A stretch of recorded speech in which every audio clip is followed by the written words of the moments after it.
Hi everyone, it's Brittany and it's my turn for a video. I wish I was still basking in the sun in Hawaii, but instead I'm here in lovely Dallas. We've had lots of rain and we are looking for the sun to come. But just wanted to check in and let you guys know we've had lots of questions and concerns about what's going on in the market. And of course, this is my lifelong passion and career. And wanted to give you my take on how this is necessarily affecting the real estate market as well. So, one of the most immediate metrics that we can utilize to see what's happening in the real estate market locally is by checking how many new listings are coming on the market and how many of those listings are actually going under contract very recently. So, just today we had in the Dallas and Collin County. Collin County is just north of Dallas, the suburbs essentially, where a lot of people are filing into. A great place to live. My family calls home as well. We have 545 new listings just today. Out of that, we've had 572 go under contract. So that means that somebody has written a contract in the past 3 days. The buyer and the seller have had a meeting of the minds, and the agent has then, transferred that into the MLS to say, yes, this property is now under contract. We didn't include any pendings, and that's just because those pendings were probably a little further along than what we've seen in the most recent activity in the last week or so. Another metric that I know to utilize to gauge that is to see how many showings we're having. So I ran a report earlier in just Dallas, the city of Dallas, that's it. Under the $1 million mark. And we have had, you guys brace yourself. I was a little surprised by these statistics. In the last week, so from March 12th on to today, we've had 4,555 showings. So that's about an average of 3 showings per week. Of course, this is all price points. It's under $1 million. So there are some lower price points in there that we traditionally see more activity in as well. We are seeing buyers of our own that are looking to see properties that maybe have been on the fence, and they're using this as a time to see if they can take advantage of, not multiple offers and not our typical spring market. So we are seeing that. We're also seeing some sellers take their properties temporarily off the market. Perhaps they want to wait it out. They don't want people in their home just for safety and health reasons, or maybe they have all their kids at home just like we do. School has been postponed here, majority of the counties through at least April. So we are seeing that. We have a new respect for our teachers, and everyone's adding that homeschooling hat on as well. So it's been quite interesting to see that. We also have seen some people that have said, hey, I just want to wait to put my house on the market. Really sellers more so than buyers. I think buyers are using the historically low interest rates to their advantage. Most people have been pre-approved, say a month or so ago, were in the approved in the interest rates of 4. I know today I have received a word, an indication that the market interest rates are up around 4.5%, which is a jump from what we saw last week. We think that this is happening just to slow down the market a little bit. We've had a lot of people refinance. So if you did and locked that rate in, good for you. I know my family did the same thing. We were very fortunate enough to get in on that. But there's also investors just aren't jumping on board to want to loan money right now. So we are very hopeful that in the next 2 weeks, we're going to see the interest rates come back down less than the 4%. But you guys remember, banks are taking a huge risk really for a low amount of money.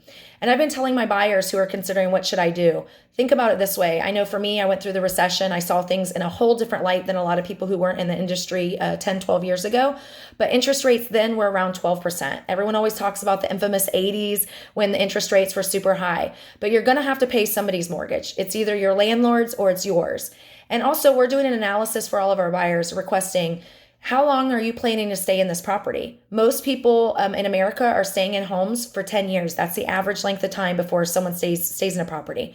Dallas is a more transient market. We really see the 4 to 7 years mark. We get a high net of people moving into the area because it's a phenomenal place to live. Obviously, you guys know I love Dallas. And so we are seeing a little bit more transient. But hopefully you're looking and analyzing if you're going to stay in the market for 3 to 4 years. This too shall pass, and hopefully it's going to be in a whole nother ball game, and we're not going to have as high of a risk. So really take those things into consideration when you're doing that. I would also encourage everyone, you hear this, and I'm speaking to the choir, but reach out to people, reach out to your family and friends, reach out to people who would be lonely, otherwise might be in a social atmosphere. I know as an agent, and a very social person, My kids are very social. They miss their friends. Thank God for Facebook Messenger for kids. And honestly, thank God for you guys, for a lot of people that we mastermind with, a lot of us groups, support groups that we're in. We've been holding Facebook chats. We've also been doing Zoom calls, and it really livens my soul and kind of awakens that energy and brings joy to me and to my life. So reach out to your friends and family and people you haven't connected with, just checking in on them. A lot of people have been doing the same with us, that we've been reaching out to our clients. And, see what you have. You might have extra of something. Our family has lots of snacks. Someone might have extra toilet paper. Is there something that I can provide, help you with? And, make sure that you're checking in with them. We are going to be trying as a team to bring joy back to your family via Facebook.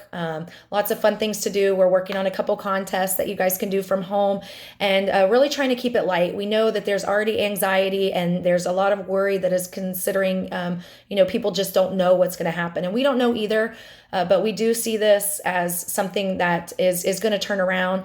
I did go through the downturn in Florida, so I experienced that recession. It was not fun. We prepared for that the best that we can. I don't see this as quite such the recession. I think it's going to be an anomaly, a little more, mimicking what happened when 9/11 occurred. So this is something that's happening globally, and we want to make sure that we're a resource to you guys. And, anything that we can do to help. Of course, there's lots of fun houses. We have apps that we can send you guys, even if you're not considering daydream for a while. I do it myself all the time. When I traveled to Hawaii, I wanted to see what all these houses look like and what their cost was, etc. Just being there as a resource and upbeat. We are out and about a little less, but we are having showings and such. So if there's something that your family needs or something that we can do to provide a service for you guys, please do not hesitate to reach out.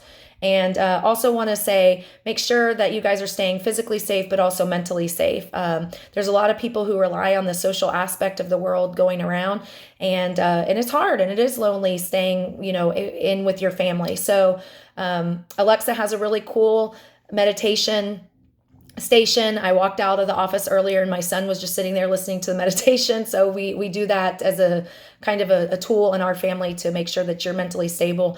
And of course, we're there if you need anything at all. You need someone to talk to, anything. I will let you talk to my kids.